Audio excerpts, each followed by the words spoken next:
Hey guys, Marvel Zombies is finally here, and oh man, it's wild. It's a 4-episode miniseries, and today we're breaking down of it. Trust me, it's darker, crazier, and way better than you'd expect. So let's jump right into it. Episode 1, Breakdown. So episode 1 kicks off 5 years after Janet Van Dyne brought back the zombie virus that infected Earth. Our survivors this time are Kate Bishop, Riri Williams, and Kamala Khan. They're holding up in a safe house, set up by Eleanor Bishop. Things get interesting when they discover a shrunken device hidden inside a zombie shield agent.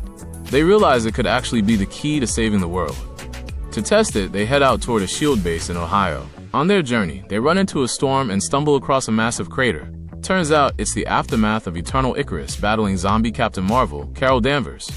In the chaos, Kate tragically dies in an explosion. Riri and Kamala get attacked by zombies, and Riri ends up bitten. In her last moments, she sends Kamala off with the device, guided by Friday. Kamala is saved by none other than Blade Knight, who agrees to help her reach the Ohio base.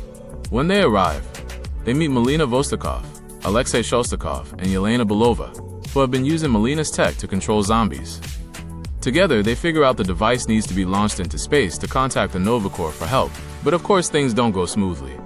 The base is attacked by zombie Okoye, who's leading an entire undead army, including zombie Steve Rogers, Clint Barton, Ava Starr, and Emil Blonsky.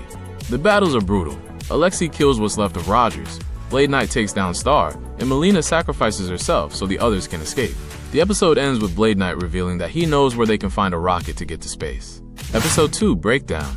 Episode 2 takes us back in time with a flashback. We see Shang-Chi, his best friend Katie, FBI agent Jimmy Woo, and a small survivor group. They're saved from a zombie horde by the Ten Rings organization, led by Shang-Chi's father, Xu Wenwu. But things take a dark turn. Shang-Chi gets bitten, and Wenwu sacrifices himself, giving his son the mystical 10 rings to hold back the infection and buy time for the survivors to escape. Flash forward to the present. Shang-Chi, Katie, Wu, and Death Dealer are traveling with Kamala's group, and they end up at Zemo's sanctuary, the Raft. At first, it seems like both groups are working together to send the device signal into space, but Zemo, being Zemo, has other plans. He tries to sacrifice everyone to the infected Talokanil. But then, boom, zombie Namor shows up with his army. They tear through the raft, killing survivors left and right. Zemo and John Walker try to escape in a pod, but Namor kills Walker. Namor fights Kamala, but she takes him down. As the raft floods, Yelena stays behind to override the escape pod controls. Alexei begs her not to, but she does it anyway. Heroic till the end, she gives a final toast to her fallen allies before being infected, and the raft sinks completely. The rest escape, but at a huge cost. Episode 3.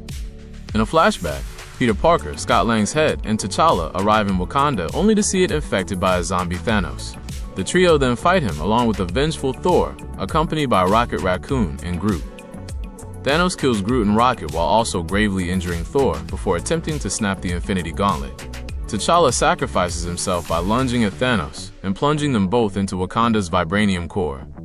The Infinity Stones are destroyed, releasing a surge of energy. Peter and Scott are saved by the remaining sorcerers of Kamar Taj.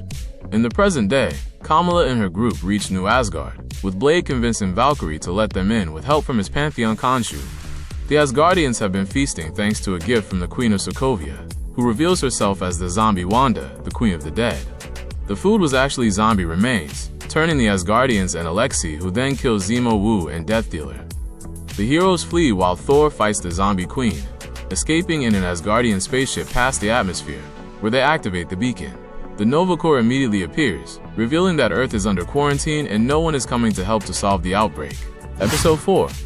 The Nova Corps shoots down the spaceship, but the heroes are rescued by the sorcerers of Kamar Taj, who reveal that the energy of the Infinity Stones is being contained by the Hulk, who has become Infinity Hulk.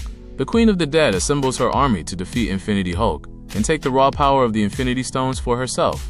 The heroes arrive to help defend Hulk, but one by one, they fall to the overwhelming hordes, which include those who were infected. Infinity Hulk unleashes a significant amount of his power to defeat the zombie Thor, allowing the Queen an opening to begin stealing his power. She manages to convince Kamala to help her remake the world. After a blinding explosion of energy, Kamala wakes up, meeting Riri and Kate, with things seeming to have gone back to normal. However, reality flickers and the real Riri says she has hacked the system and that what Kamala is seeing is not real. And that's where we'll leave it for today. What did you all think of the shocking twists in these 2 episodes? The return of Zombie Wanda and that mind-bending reality reveal with Kamala and Riri have completely changed the game. It looks like the heroes are in for a lot more than they bargained for.